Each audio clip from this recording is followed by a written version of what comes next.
So today we're going to talk about water.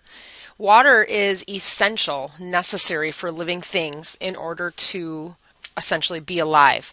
It makes up 70 to 80% of our body, depending on the area that we're talking about. So the majority, we could say, of our body is water. So it's really, really important that we continue or that we keep that consistency of water so that our body can function the right way.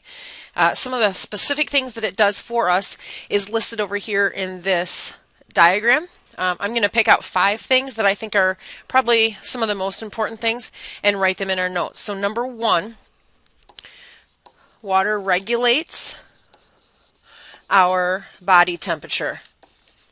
Okay, and when we sweat, that helps to cool our body down so that it can stay at that 98.6 degree temperature, which is what we want. Okay, so in parentheses I'm going to put we sweat so that we can cool off. The second thing it does is it allows us to flush out waste. Flushes out waste. Essentially, this is in our digestive system, right? That water allows us to get rid of the things that our body does not need. Number 3, it protects organs and tissues. Okay, if you think about your eyes don't work very well without that water. There has to be that water to protect it, to keep it moist.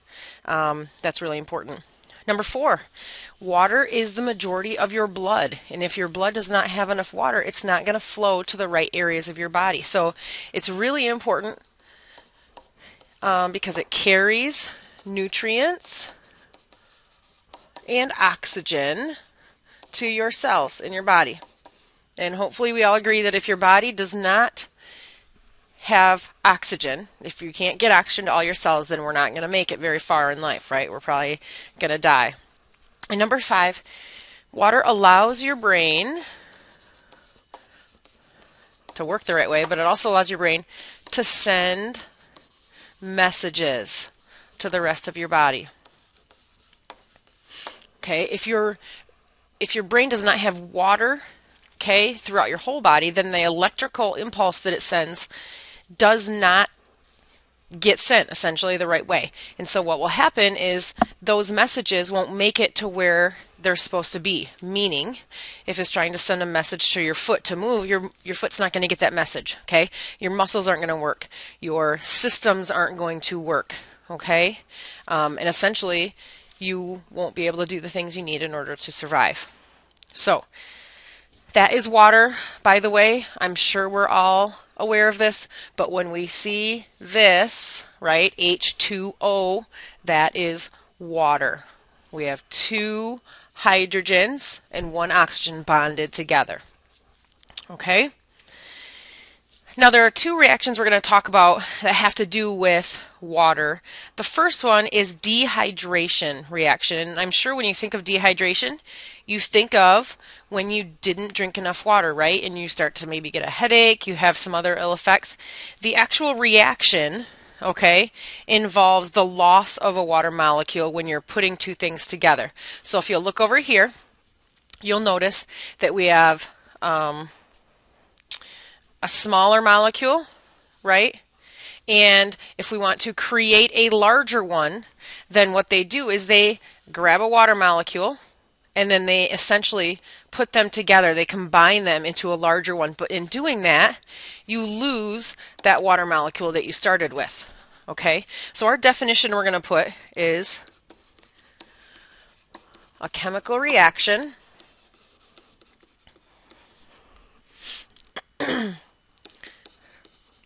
that involves the loss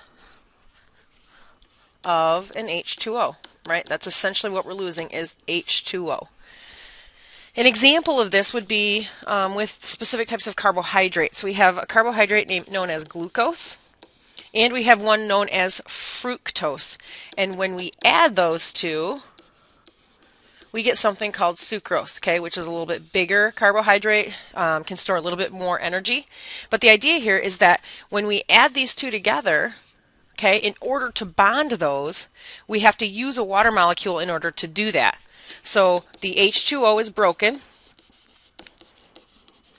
and it's used to bond. So again, you're losing that molecule. Okay? So that is dehydration reaction. The second reaction that we can talk about is essentially just the opposite, okay? And that's called hydrolysis reaction. And it really is just the opposite. So if you look over here at the figure, you'll notice we start with a larger molecule, okay? And then we're going to split it apart to become a smaller one. But in doing that, then we allow ourselves to gain that water molecule back. Okay, so again, our definition here is going to be splitting a larger molecule to create a smaller one plus an H2O. Okay? So hopefully that's pretty easy to remember. Again, if you know one reaction, you should know the other because it's just the opposite.